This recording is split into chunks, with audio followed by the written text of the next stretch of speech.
And indeed, friends, we have not done this in a while.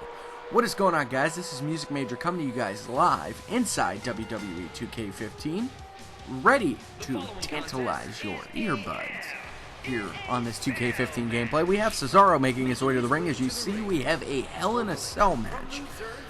This was recorded sometime before the Hell in a Cell pay-per-view, I believe, where I was kind of contemplating, two superstars I believe that are in need of a very big push.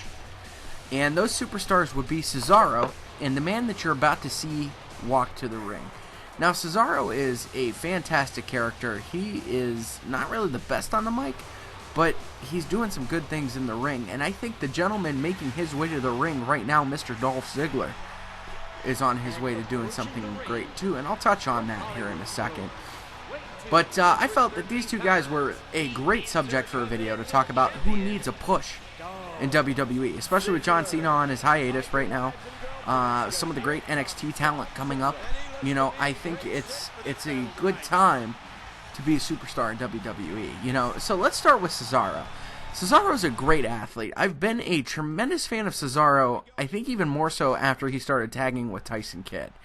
I thought those two were a really great startup team.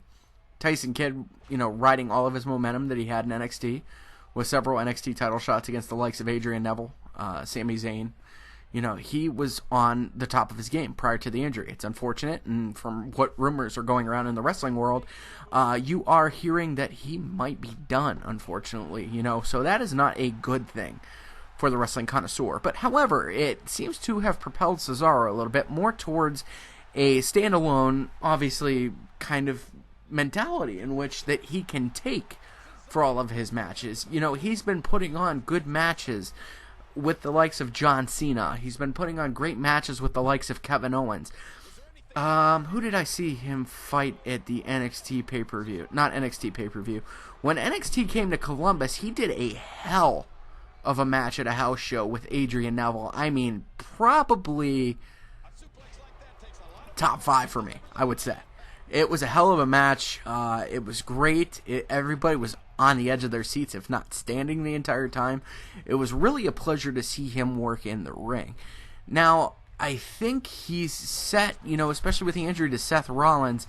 I'm curious to see if he makes a run at the WWE title by getting a spot in this tournament that has been rumored to be happening. I know, and I think we all can see the writing on the wall, that Roman Reigns is probably going to get the title forcibly placed around his waist, unfortunately, and it seems that the crowd is now starting to once again turn on Roman Reigns. But yeah, it's interesting to see what WWE will have in store for him, because the man elicits a response out of the audience. He should have turned babyface, in my opinion, after he won the Andre Memorial Battle Royal. But they handled him a little bit incorrectly, but I think they're learning from the mistakes and they're starting to make him a little bit better. Now let's talk about Dolph Ziggler. Dolph Ziggler is in a very interesting place right now, particularly with his rivalry that has just started up with a young Tyler Breeze from NXT. If you guys don't know anything about Tyler Breeze from NXT, or if you've been living under a rock, he is the supermodel, good-looking, good guy. He's got Summer Rae on his side right now, taking selfies and strutting to the ring and doing whatever they do. But I think I saw an interesting article, and it said that Dolph Ziggler needs to lose every match that he fights Tyler Breeze on. And I strangely agree with that, because that will help to put Tyler Breeze over with the crowd. And then they can work to rebuild Ziggler and get the crowd behind him, kind of almost in a la Sami Zayn Road to Redemption story, or maybe like a John Cena story when he came back during the Royal Rumble in 2008. Might be completely unrelated. I don't know. Just work with me.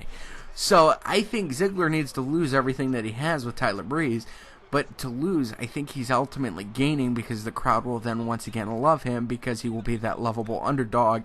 He'll get a nice little string of wins going there, and then maybe an Intercontinental title shot. I'd love to see him push for the World Heavyweight title again, just because, he's a Cleveland boy. Seems to have all the talent and charisma in the world. I'm really happy he renewed on his contract. But, I definitely think he needs a push, along with Cesaro. I think short term, if we're saying who gets the push sooner, I think Cesaro is going to get the push sooner. I mean, that's just, it seems like common sense at the moment, unfortunately. But I think Ziggler will have to wait probably another 4 to 6 months, I think, before he's getting his push.